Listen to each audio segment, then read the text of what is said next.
ঘুম ঘুম চোখ শিওরে তুমি চোখের পাতা বোঝনি দেখেছি নির্ঘুম তোমায় যতবার চোখ মেলেছি আদরে মমতার চাদরে ছিলে আছো তুমি জানি শত সন্তানের জন্ম দিয়েছ তুমি পারো জননী সহস্র সন্তান যোগ্য সম্মান দিতে পারবে না জানি জননী তবু মমতায় নিঃস্বার্থ আলিঙ্গনে নিয়েছ জানি তুমি তাই মাগো সৃষ্টির সেরা আমার জননী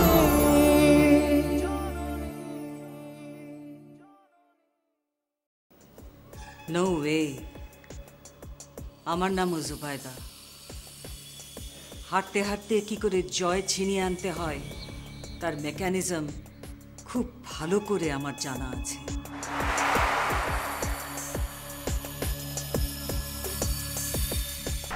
আপনার যদি ক্ষমতা থাকে তাহলে বাধা দিয়ে দেখান আমিও দেখতে চাই আপনার কতটুকু ক্ষমতা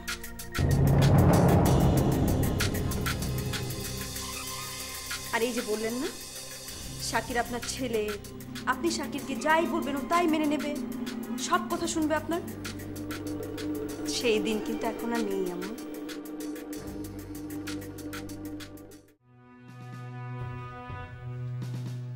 বাবা মা মাঝে মাঝে ছেলে মেয়েদের কথা বলতে যায় না এই কথাটা এদেরকে কে বুঝাবে আমার সে প্রথম থেকেই ভয় ওরা আমাকে ঘর জামাই বানিয়ে ফেলে আরে অত সোজা হলে তো ভালোই হতো আর সেই ভয়ে আমি সব কাজকর্ম ফেলে দিয়ে ঘরে বসে থাকবো না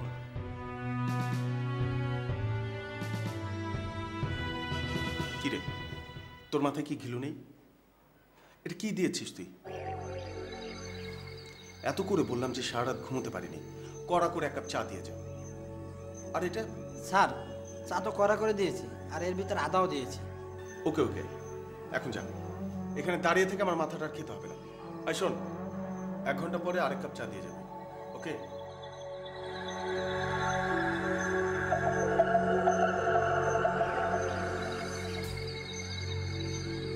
খামুখে এই বাচ্চা ছেলেটার উপর রাগ ছাড়লাম আরে সারা রাত ঘুম হয়নি সেটা তো আমার ব্যাটলার ওর দোষটা কোথায় সত্যি মনে হচ্ছে আমার মাথাটা এবার যাবে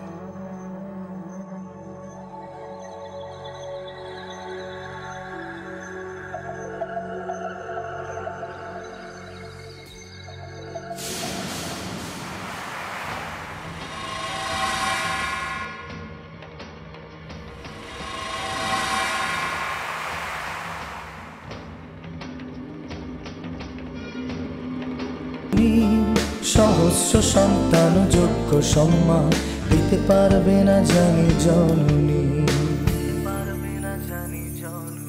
তবু মমতায় নিঃস্বার্থ আলিঙ্গনে নিয়েছ জানি তুমি তাই মাগো সৃষ্টির সেরা আমার জননী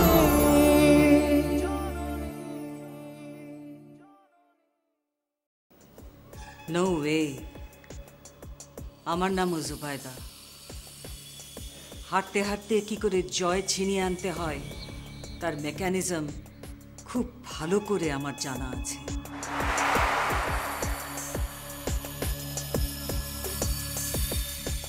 আপনার যদি ক্ষমতা থাকে তাহলে বাধা দিয়ে দেখান আমিও দেখতে চাই আপনার কতটুকু ক্ষমতা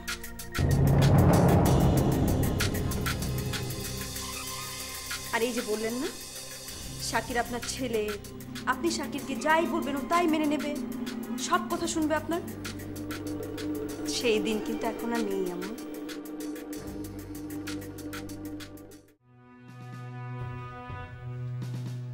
বাবা মা মাঝে মাঝে ছেলে মেয়েদের কথা বলতে যায় না এই কথাটা এদেরকে কে বুঝাবে আমার সে প্রথম থেকেই ভয় ওরা আমাকে ঘর জামাই বানিয়ে ফেলে আরে অত সোজা হলে তো ভালোই হতো আর সেই ভয়ে আমি সব কাজকর্ম ফেলে দিয়ে ঘরে বসে থাকবো না।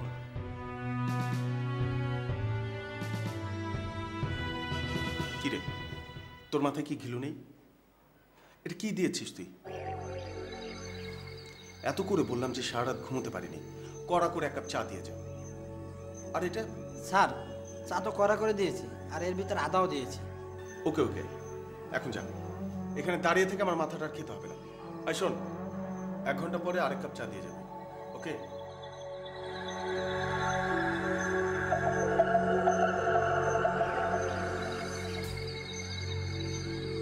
খামোখে এই বাচ্চা ছেলেটার উপর রাগ ছাড়লাম। আরে সারা রাত ঘুম হয়নি, সেটা তো আমার ব্যাটলার। ওর দোষটা কোথায়? সত্যি মনে হচ্ছে আমার মাথাটা এবার চাপে।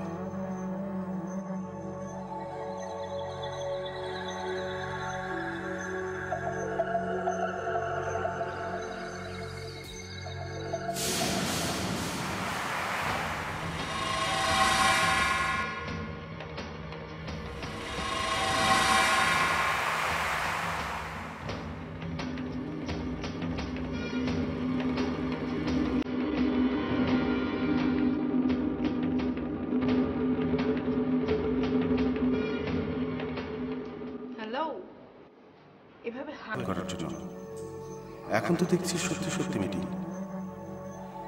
আর ও তো মনে হয় বাড়িতে এতক্ষণে সংসার সাজিয়ে বসে থাকবে।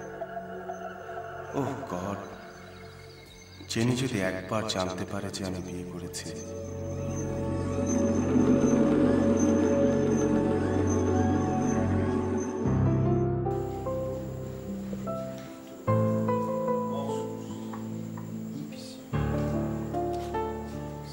নাও তোমার চা।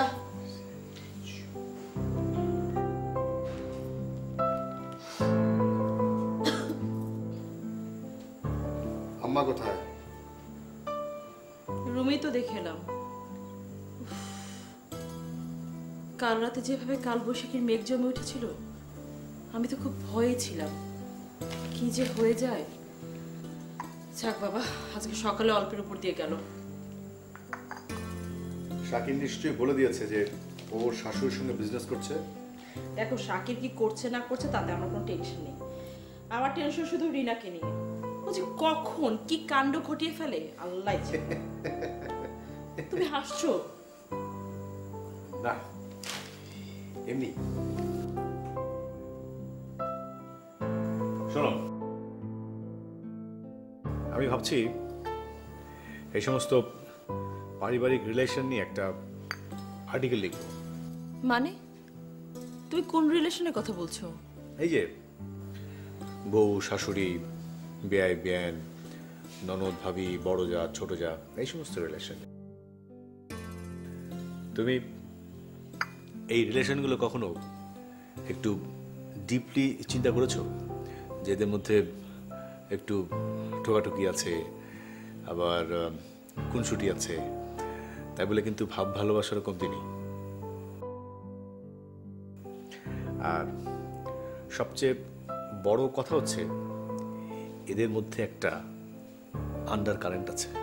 উফ, তোমার সব ফিলোসফিক্যাল কথা আমার মাথায় ঢোকে না।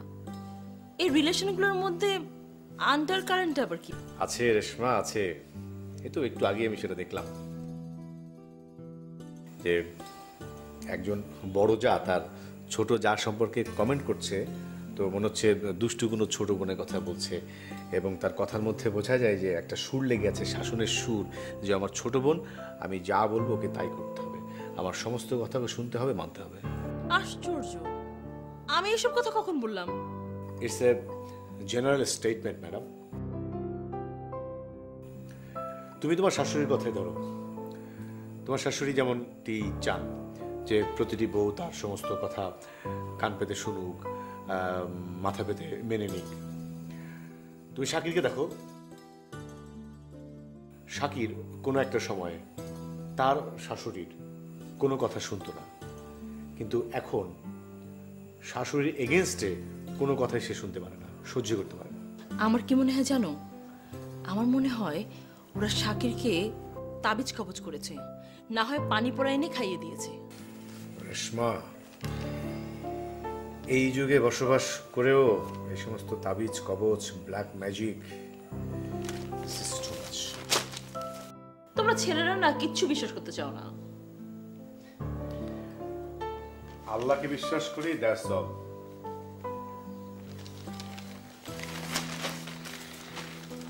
শাকির জি আম্মাকে না বলে দিল, এর রিয়াকশনটা, রেজাল্টটা খুব খারাপ হবে। রিনা এবং রিনার মা এটাকে ইস্যু করবে।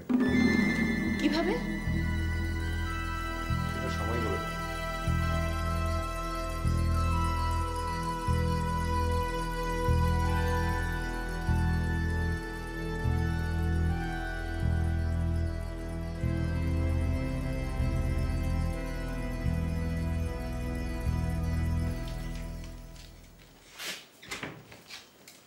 আম্মু, আমি আব্বুকে চা দিয়েছি, আপনাকে দিব? না, শোনো, আমি একটু আশিদের বাড়ি যাচ্ছি। রেশমাকে রান্নাবান্না আমি সবই বুঝিয়ে দিয়েছি। ঠিক আছে। আম্মু, আমি শাকিরকে বলেছিলাম আপনার সঙ্গে দেখা করতে, ও করেছিল? ও যে আমাকে না বলে দিয়েছে সেটা তোমাকে বলেনি? ইস, তাহলে তো আপনার খুবই কষ্ট হয়েছে আম্মু। আপনার এত আশা, এত গর্ব, সব কিছু ভেঙে গেল, সব। আসলে হয়েছে কি আম্মু, আপনি সব সময় চান যে এ বাড়ির সবাই আপনার নিচে থাকুক, কেউ যেন আপনাকে ছাড়িয়ে যেতে না পারে।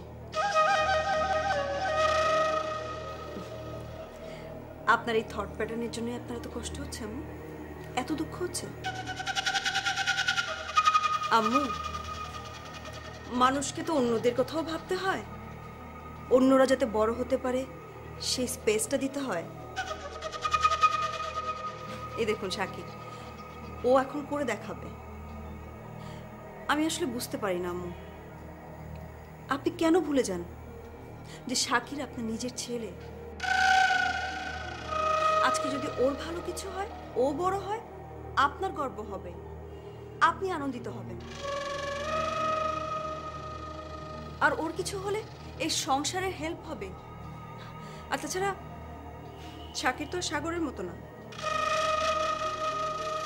ও নিশ্চয়ই এই সংসারের জন্য করবে।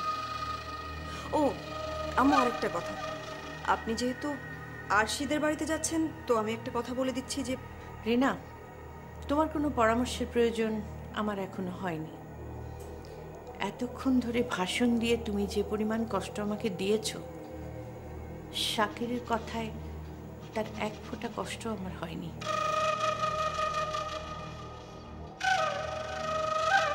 তুমি বাড়ির বউ, বউদের যে একটা বর্ডার লাইন আছে সেটা ক্রস করার চেষ্টা করো না, তাতে তোমার ক্ষতি হবে।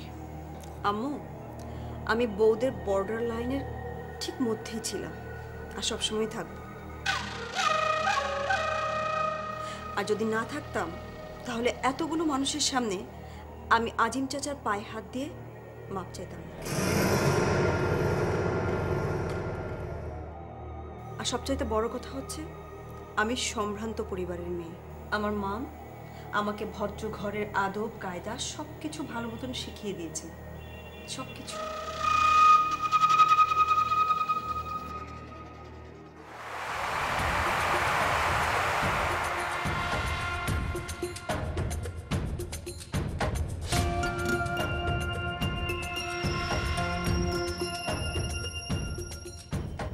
এবারের একমাত্র ভাষ্যকার হচ্ছে বড় বাবা। যা ঘটে, যখন ঘটে, সব কিছুর ধারা বর্ণনা দেয় রেশমা খান। তবে এবার আমি বলে দিতে পারি, আমার শ্বশুর শাশুড়ি কোথায় গেলেন, আর ছেলের জন্য মায়ের মন কেমন করে।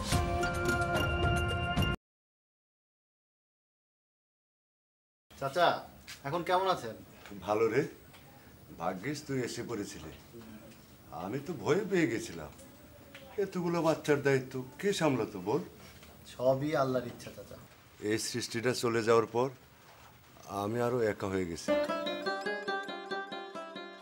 অন্যান্য বাচ্চাগুলো তো এখনো অনেক ছোট, ও ভালো কথা। ওই সৃষ্টিকে সময় পেলে ফোন করে বলে দিস আমি সুস্থ হয়ে গেছি, নইলে ও খুব টেনশন করবে। ঠিক আছে চাচা, আমি বলে দেবো। আমি একটু বাজার করে আসি, তরি তরকারি তো সব শেষ। টাকা নিয়ে যা। টাকা লাগবে না চাচা, টাকা আমার কাছে আছে। আমি তো এখন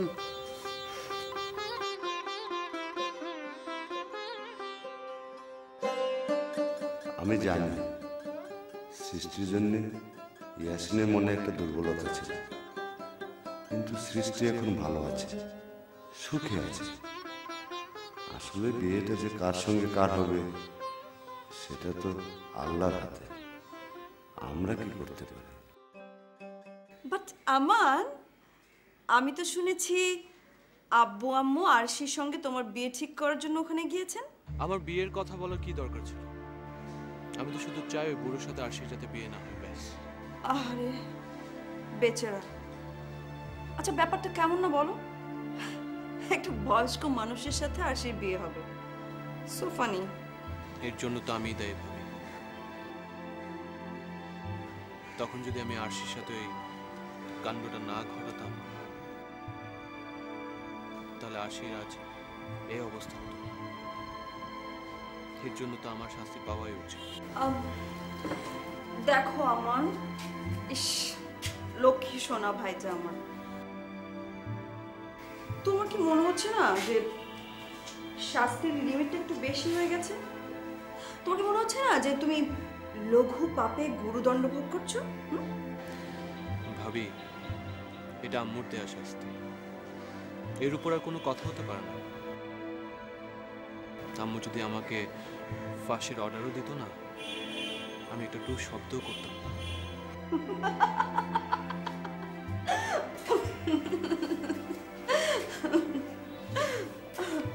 কি ব্যাপার ভাবি, তুমি হাসছো? হাসি পেয়ে গেল, তুমি আম্মুর কথা বললে তো তাই। কিন্তু আমান, আগে না আমারও মনে হতো, কিন্তু এখন আমি একটু কনফিউজড। আমার কেন যেন মনে হয় আম্মু তোমাকেও সমান চোখে দেখেন না। মানে ইউনো, যখন আমি এই বাড়িতে বউ হয়ে এলাম তখন বড়ভাবে সবসময় বলতো আম্মু আমানকে সবচেয়ে বেশি ভালোবাসে। বাট এখন না কিরকম যেন মনে হচ্ছে সে ভালোবাসা না কোথায় যেন উড়ে গেছে, বুঝতে পেরেছো? আরে ভাই, মানুষ তো একটু একটু ভুল করেই থাকে, তুমিও তো মানুষ, তাই না? ভাবি, আমিও মানুষ, নো ডাউট। তবে আপনার ভাবনা আর আমার ভাবনার মধ্যে অনেক বেশ কম আছে। আমাদের কাছে আম্মুর হুকুম মানে আল্লাহর, আর তাই তো বাড়ির সব আরাম আয়াস ফেলে আমি এখানে পড়ে আছি। একটা কথা বলি ভাবি, এই যে আপনি বারবার শাকির ভাইয়ের কানে আম্মু নামে বিষ ঢালেন, আমি জানি না শাকির ভাইয়া কোনোদিন বলতে যাবে কি যাবে না। তবে আমি আম্মু সে আগের আয়া নিয়ে আছে, আর মরার আগ পর্যন্ত থাকবে। তোমার কথা শুনে না মনটা প্রাণটা একদম ভরে গেল ভাইয়া।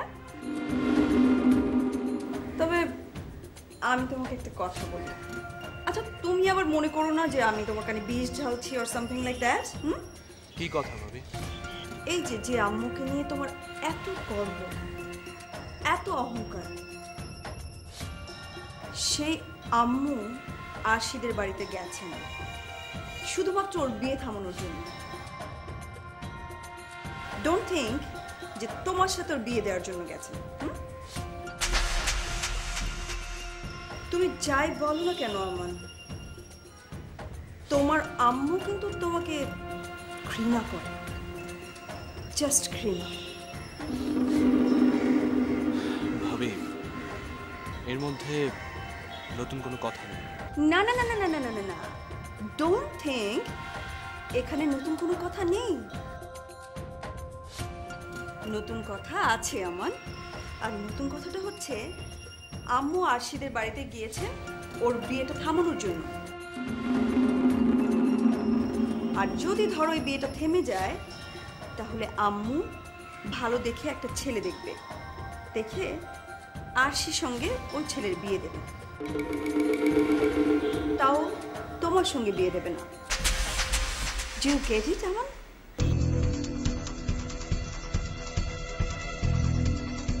হ্যালো,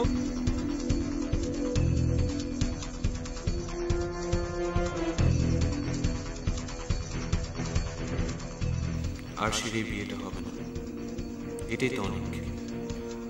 তারপর আমার যার সঙ্গে ভালো বোঝেন বিয়ে দিন, ও সুখে থাকুক। আমি তো আর দেখতে আসবো না, আর কোনোদিন হয়তো দেশে ফিরবো না। হে আল্লাহ, আরশি যেন আম্মুর কথায় রাজি হয়ে যায়।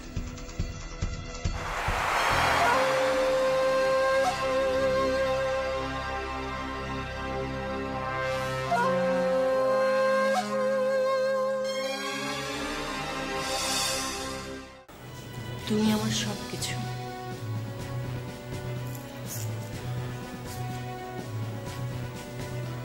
খুব তো আমায় ভুলে ঘুরেছিলে। সাগর, আমি একটা এতিম মেয়ে।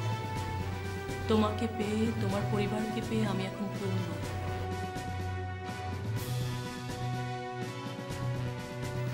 আল্লাহ, এই বিয়েটা যেন না হয় খোদা।